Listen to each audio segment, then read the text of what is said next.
और आज बीजेपी कैसे हमारे देश की ही नहीं बल्कि पूरी दुनिया की सबसे बड़ी राजनीतिक पार्टी बनके हमारे सामने उभरी है। 1999 में अटल बिहारी वाजपेयी एक बार फिर देश के प्रधानमंत्री बने और उन्होंने गठबंधन सरकार चलाई। भाजपा को मजबूत करने में अटल बिहारी वाजपेयी और लाल कृष्ण आडवाणी जी की बहुत ही अहम भूमिका रही है। लाल कृष्ण आडवाणी की रथ यात्रा ने भाजपा के जनाधार को और व्यापक बनाया। कमल का फूल हमारे देश का राष्ट्रीय फूल भी है। This video is only for knowledge purpose, so please don't think that I support BJP. I do not support any political party, and I have made this video just to tell and explain the history of BJP. So please see this video, and if you all like the video, please subscribe for more amazing videos. Thank you.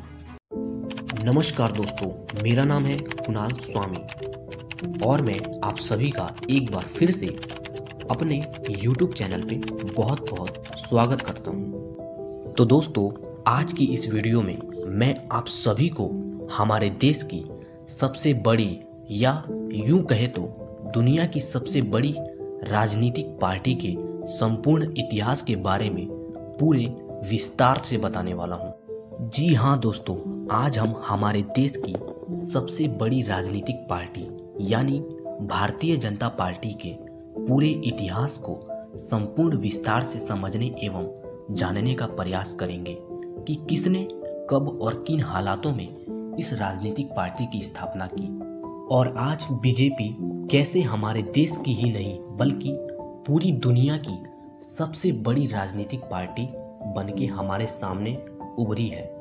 तो चलिए दोस्तों, आप सभी का ज़्यादा समय ज़ाया ना करते हुए हम आज की इस शानदार वीडियो की शुरुआत करते हैं और भारतीय जनता पार्टी के संपूर्ण इतिहास को हमारी तरफ से जानने एवं समझने का प्रयास करते हैं। तो दोस्तों, वीडियो शुरू करने से पहले मैं आप सबको बता देना चाहता हूं कि प्लीज इस वीडियो को बीच में स्किप मत कीजिएगा, क्योंकि इस वीडियो के लास्ट में मैंने आप सबके लिए एक छोटा सा मैसेज छोड़ा है जिसमें मैंने अपने एक नए काम के बारे में बताया है।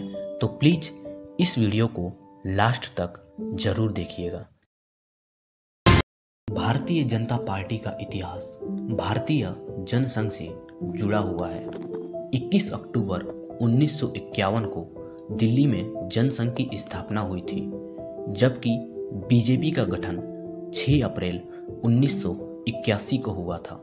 बीजेपी आज अपने सियासी इतिहास के सबसे बुलंद मुकाम पर पहुंच चुकी है। केंद्र से लेकर हमारे देश के आधे से ज्यादा राज्यों की सत्ता पर आज बीजेपी का ही राज है। शून्य से शिखर तक पहुंचने की बीजेपी की इस यात्रा को लंबे संघर्ष और उतार चढ़ाव का सामना करना पड़ा। तो आइए इसके पूरे माइलस्टोन पर एक नजर डालते हैं। दरअसल जनसंघ की बुनियाद डॉक्टर श्याम प्रसाद मुखर्जी ने रखी, क्योंकि आज़ादी के बाद पंडित जवाहरलाल नेहरू की अगुवाई वाली कांग्रेस सरकार में डॉक्टर श्याम प्रसाद मुखर्जी हिस्सा रहे। लेकिन उसके कुछ ही समय बाद 19 अप्रैल 1950 को उन्होंने मंत्रिमंडल से इस्तीफा देकर कांग्रेस के विकल्प के रूप में एक अलग राजनीतिक दल खड़ा करने का फैसला किया। जनसंघ बनने के पीछे मुख्य रूप से 2 वजहें अहम रही। एक नेहरू लियाकत समझौता और दूसरा महात्मा गांधी की हत्या के बाद राष्ट्रीय स्वयंसेवक संघ पर प्रतिबंध लगाना। महात्मा गांधी की हत्या के बाद आरएसएस पर लगे प्रतिबंध की वजह से देश का एक बड़ा हिस्सा यह मानने लगा था कि देश की राजनीति में कांग्रेस का एक बड़ा विकल्प होना बहुत ही जरूरी है। जनसंघ से जुड़े लोगों को भी सियासी मंच पर अपनी बात रखने के लिए एक राजनीतिक ठिकाने की जरूरत थी। नेहरू सरकार से इस्तीफा देने के बाद डॉक्टर श्याम प्रसाद मुखर्जी संघ के तत्कालीन सरसंघ चालक गुरु गोलवलंकर से मिले, जहां जनसंघ के गठन की रणनीति बनी। भारतीय जनसंघ की स्थापना 21 अक्टूबर 1951 को दिल्ली में एक छोटे से कार्यक्रम में की गई और जनसंघ का चुनाव चिन्ह दीपक और झंडा भगवा रंग का रखा गया। जनसंघ का पहला लोकसभा चुनाव 1952 को हुआ, जिसमें भारतीय जनसंघ के दीपक चुनाव निशान पर 94 सीटों पर उम्मीदवार उतरे थे। इनमें से जनसंघ के पहले 3 सांसद जीतकर आए, जिसमें से 2 पश्चिम बंगाल तो 1 राजस्थान से थे। पश्चिम बंगाल से श्याम प्रसाद मुखर्जी और दुर्गाचरण बनर्जी ने जीत हासिल की, तो वहीं राजस्थान से उमाशंकर त्रिवेदी ने जीत हासिल की। चलिए अब हम यह जानते हैं कि कैसे आखिरकार जनसंघ से जनता पार्टी का उदय हुआ। जनसंघ की सियासत में टर्निंग पॉइंट साल 1975 में आया, जब तत्कालीन प्रधानमंत्री इंदिरा गांधी ने देश में आपातकाल लागू कर दिया। आपातकाल का जनसंघ के लोगों ने खुलकर विरोध किया।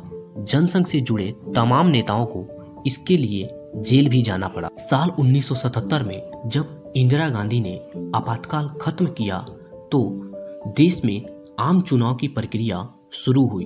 विपक्षी दलों ने वैचारिक मतभेद भुलाकर इंदिरा गांधी और कांग्रेस पार्टी के विरुद्ध एक रणनीति बनाई और कांग्रेस पार्टी को परास्त करने के लिए जनता पार्टी का गठन हुआ। जनसंघ का जनता पार्टी में विलय हो गया और जनता पार्टी का गठन संयुक्त सोशलिस्ट पार्टी, भारतीय लोकदल, कांग्रेस और जनसंघ को मिलाकर किया गया था। 1977 के चुनाव में जनसंघ के तमाम नेताओं को अच्छी कामयाबी मिली।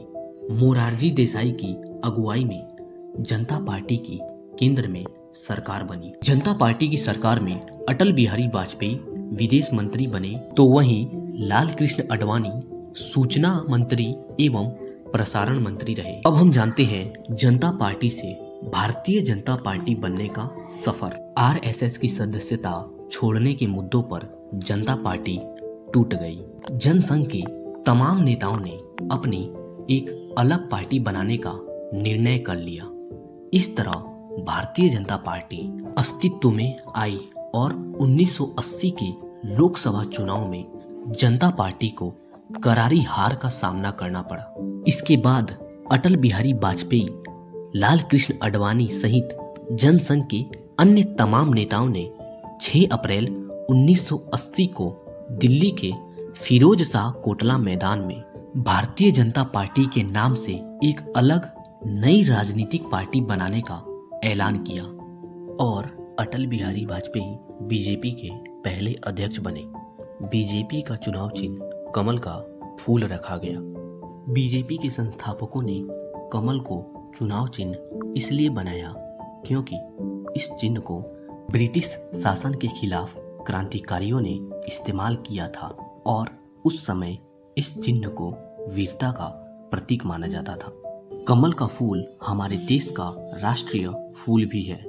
इस तरह से कमल के फूल को चुनाव चिन्ह बनाकर भारतीय जनता पार्टी यानी बीजेपी हिंदुत्व और राष्ट्रवाद दोनों को साधती है। अब हम समय में कुछ आगे बढ़े तो साल 1984 के चुनाव में भाजपा की मात्र 2 सीटें थी, लेकिन वर्तमान में सर्वाधिक राज्यों में भाजपा की खुद की या फिर उसके समर्थन से बनी हुई सरकारें हैं। 2014 के लोकसभा चुनाव के बाद भाजपा कांग्रेस के बाद देश की एकमात्र ऐसी पार्टी बन चुकी है जिसने चुनाव भले ही गठबंधन साथियों के साथ लड़ा हो, लेकिन 282 सीटें हासिल कर अपने बलबूते ही बहुमत हासिल की है। अयोध्या में राम मंदिर और हिंदुत्व भाजपा के ऐसे मुद्दे रहे हैं जिनके चलते आज भाजपा 2 सीटों से 282 सीटों तक पहुंच चुकी है।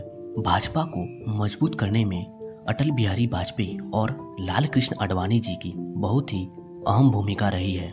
लाल कृष्ण आडवाणी की रथ यात्रा ने भाजपा के जनाधार को और व्यापक बनाया है।